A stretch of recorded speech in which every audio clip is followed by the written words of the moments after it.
Gandang imi ang boses ng damdamin, tulong at kalingap ang laging unahin. Mahirap maging gwapo eh. Kabirator. Mahirap maging gwapo. Yun pala yun, ano? Yun pala yun. Tama eh. Ayun, ano na lang tayo. Yan lang kasi ang panghatak natin eh. Pag medyo may konting kagwapuhan tayo, yan lang panghatak natin ng mga viewers. Kaso nasasama pati bashers ay. What's up mga kalingap? Isang mapagpalang araw na muli sa atin lahat. Kalingap Edo nagsalita na. So pag-uusapan po natin sa video na ito. Pero bago natin simulan yan, huwag niyo pong kakalimutan mag-subscribe. Bal Santos Matubang, Kalingap Rob at Edno Vlogs. At syempre supportahan po natin Kalingap Edo. Ang inyong lingkod, Gandang Emmy. Sa mga hindi pa po nakapag-subscribe, please subscribe and please hit the notification bell para lagi po kayong updated sa aking mga ina-upload na mga reaction video. So eto, alamin natin mga Kalingap, ano ba itong sinabi ni Kalingap Edo at kanino? Tara, panoorin po natin ang video na ito. May down. Huwag natin hayaang i-bash yung mga ating mga beneficiaries. Lalo na yan sila. Lahat pala, lahat. Kasi sakop po yan eh. Mahirap naman pati sila ay kung ano-anong inaaway ng mga taong wala namang mga gusto lang ay manira, di ba? Nakakaawa naman kasi ang gusto lang natin ito ay maging okay sila at hindi naman natin dapat sila idamay pa sa mga kung ano natin, private life at iba pa. Pagtulong tayo dito, hindi dapat natin sila sinisira ang kanilang ang kaisipan nila. Dapat focus lang sila sa kanilang pag-aaral. At ganoon na rin yung iba kung sakali may basher yung iba mga tinutulungan natin na hindi lang estudyante share na hindi naman tayo ganoon. Mga talaga lang sila, sobra mag-isip na po. Na para naman lahat ng galaw mo ay kailangan gagawin natin lahat ng mga pinagsasabi nila. Hindi naman tayo ganong tao. Para sa kanilang kasiyahan gagawa sila ng ikakasira mo pagka kasama na talaga yun sa tinutulungan ko ay ibang usapan na po yun kasi lalo na kung walang ginagawa ang mga tinutulungan ko ay wag kong ganun kasi i-defend natin sila lalo na yung mga yan, ang pinakamalala kasi ngayon sila Early, sila Jenny. Ang gulo dati nung nakandito sila si Arjin, sila Early okay yan, sila Jenny okay yan, si Tinay halos wala yung mga basher. Tapos nung nawala si Arjin, nalipat sa kanila. Paano kung mag-graduate na sila? Sila Jenny, si Early. Sino naman ang ipinpoint niya sa akin? Si Hana? Ay, na tayo? Para naman na tayong walang niyan.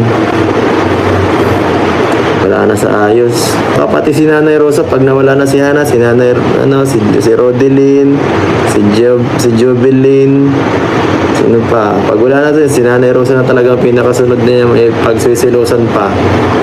Baka susunod pati si Melvin. Din eh. Meron ding downside.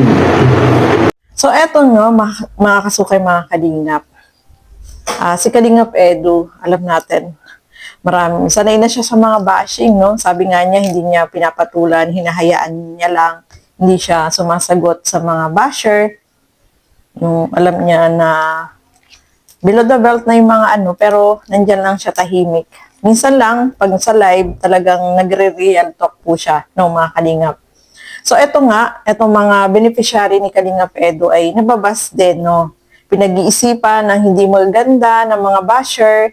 Kumbaga, nililink kay Kalingap Edo. yung mga basher na yan ay kung ano-ano yung mga sinasabi nila dito kay Jeneline, kay Early, na wala namang katotohanan. Sabi nga ni Kalingap Edo, hindi naman siya ganon na tao para pag-isipan ng mga ganong mga bagay-bagay na hindi maganda. More on charity, more on pagtulong po si Kalingap Edo. Yan po yung tandaan ninyo. Especially diyan sa mga basher na nandiyan, na laging tinitira kung ano-ano yung mga sinasabi na hindi maganda dito kay Kalingap Edo, no? Na pinag-iisipan siya na hindi maganda. Kino-connect siya dun sa mga beneficiary niya na kung ano-ano yung mga sinasabi nila na hindi maganda po, no, mga Kalingap. Kaya nandiyan si Kalingap Edo, pinagtatanggol niya yung kanyang mga beneficiary kasi ito naman po sila, itahimik lang, hindi naman yan sila palapos, hindi naman yan sila sumasagot dun sa mga basher na naninira sa kanila. Kasi wala naman po silang mga channel, no? Mga Kalingap. So, sabi nga ni Kalingap Edo, si Jeneline, never yan na, takot yan sa mga basher, no? Hindi yan sumasagot. Si Early, medyo, siya, yung may pahapyaw siguro, ganun, paminsan-minsan, no? Mga Kalingap. Siyempre, si Kalingap Edo ay kanyang mga beneficiary itong mga binabas po ng mga basher, no? Siyempre, ipagtatanggol niya yan, no, mga Kalingap. Natawa pa nga ako dun sa sinabi niya. Ang hirap talaga ng, gwapo. Mahirap daw ang gwapo kasi, siyempre, marami yung nagkakagusto, di ba? No, mga Kalingap. Alam naman natin yan. At saka, si Kalingap Edo ay sikat na, marami na nakakakilala, at marami nagsusupport. May mga nagsiselos dyan na ibang mga basher na sumusuporta kay Kalingap Edo, pero nagsiselos, kaunting bagay lang, pinag-isipan nila ng hindi maganda. So, hindi yun tama, no, mga Kalingap. Sabi nga ni Kalingap Edo, hindi siya ganung tao na gagawa ng mga ganung bagay na iniisip nyo na hindi maganda, no, mga Kalingap. Kay Beyonce lang siya, walang iba. No? Natawa pa nga ako doon sa isa nag-comment kung hindi daw mapunta kay Beyonce, sa kanya na lang. Ay, nako. Sabi niya, ate, mababas ka dyan. No? So, alam natin, no, mga Kalingap, si Kalingap Edo, yung tipo na poprotektahan niya yung kanyang mga beneficiary. Kasi alam niya, wala itong mga channel at wala namang ginagawang hindi maganda against sa kanya. Sila nga ay sinusuportahan ni Kalingap Edo, pinapag-aral. More on focus si Kalingap Edo sa mga beneficiary na at sa pag-charity niya na ginagawa. So, yung mga nag-iisip dyan ng hindi maganda, ay nako, tigilan nyo na po yan. Mahirap talaga kapag gwapo, no? Marami yung nagkakagusto. Pero hindi naman daw ganun si Kalingap Edo, no? At alam naman natin na isa lang yung kanyang nilalaman ng kanyang puso, walang iba kundi si Beyonce lang, no? Mga Kalingap. Kaya, doon sa mga taong naninira dyan, yung mga basher na walang ginawa kundi manira, sabi nga ni Kalingap Edo, sana mapag-isipan niyo po na mali yung ginagawa ninyo, no? Kilala ka nga sa lugar niyo, tapos ganyan yung ugali mo na palabas o nagmamartes ng mga fake news, no? Yun po ang hindi maganda, no, mga Kalingap. Kaya ang mas maganda, focus tayo sa mga magagandang bagay. Matatanda na tayo, hindi na tayo pabata, no, mga Kalingap. Focus tayo on more good, in a positive way, na pag-iisip.